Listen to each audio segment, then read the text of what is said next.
তুমি দুর্গন্ধ পাবে।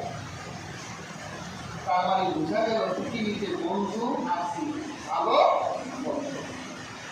রাসূলুল্লাহ বলেছেন তুমি চিন্তা করো তুমি কাকে বন্ধু বানাবা। তুমি কি আতর বিক্রেতা কি বন্ধু বানাবা, না কামালকে তোমার বন্ধু বানাবা। পারস্যের এক বিখ্যাত কবি ছিলেন আল্লামা শেখ সাদ রহমাতুল্লাহ। উনি একবার পুকুরে গোসল করতে নেমেছিলেন।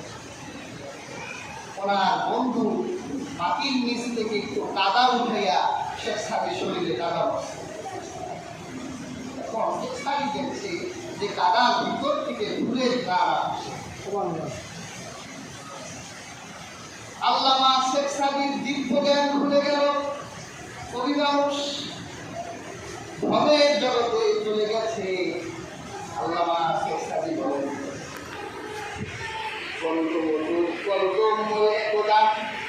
দিলেন বন্ধু ছিলাম যখন আমার শরীরে যখন সুগন্ধযুক্ত কাদা বাকি আমার শরীরে আমার বন্ধু যখন মারল আমি দেখলাম সেই কাদার ভিতর থেকে ফুলের গান পাওয়া যায়। আমি বললাম কস্তুরী কিবা কি তুমি সুবাস তোমার পাগল এমন টাইপে, তুমি কি হইলের মৃগ নাভি নাকি যে তোমার ভেতর থেকে এত সুন্দর একটি গান আসছে। তখন ওই দাদা তাকে বলছে দিব্য মনের জগতে আসতে বলিয়া দাদা বলছে তুচ্ছ গৌতম আমি তো ফুল শহর ছিল কতকাল ছিলাম এক খালিতে।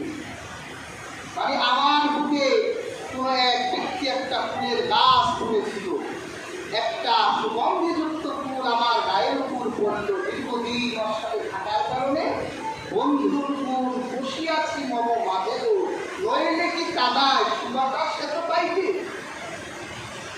বন্ধুর ফুল পাওয়ার কারণে আমি কাদাও এখন বন্ধুর ফুলে সুগন্ধিযুক্ত হয়ে গেছি। আল্লাহর হাবিব বুঝাতে চাইলে তুমি যদি কোন জেনাকার বন্ধুর সঙ্গ গ্রহণ করো আশা করা যায় 1 মাসের মধ্যে তোমার জেনাকার বন্ধু তোমাকে জেনাকার বানিয়ে দিবে। তুমি যদি কোন দুর্নীতিবাজের বন্ধু হও রাস্তা দেখাই দিলে এমনি দুর্নীতি করতে হয়।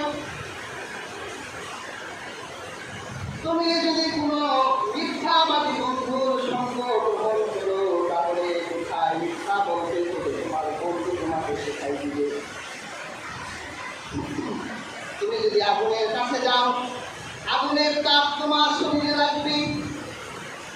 তুমি যদি দুষ্ট বন্ধুর সঙ্গ গ্রহণ করো তাহলে তার দুষ্টামি পথগুলো তোমার ভিতরে প্রবিষ্ট হবে। আবার তুমি যদি একজন নামাজি বন্ধুর সঙ্গ গ্রহণ করো আশা করা যায় 1 মাসের মধ্যে তুমিও নামাজি হয়ে যাবা। তুমি যদি রোজাদার বন্ধুর সঙ্গ নাও আশা করা যায় তুমি রোজাদার হয়ে যাবে। তুমি যদি সত্যবাদী ইসলামহীন মুত্তাকি বন্ধুর সঙ্গ গ্রহণ করো আশা করা যায় তুমি মুত্তাকি সত্যবাদী আল্লাহহীন হয়ে যাবে। কিন্তু হাজির আমরা বন্ধু কাদের গ্রহণ করি?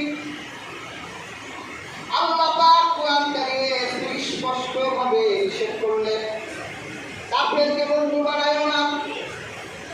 সূরা মায়েদার 51 নম্বর আয়াতে আল্লাহ পাক বলেন ইয়া আইয়ুহাল্লাযীনা আমানু লা তাত্তাখিযুল ইয়াহুদ ওয়ান নাসারা।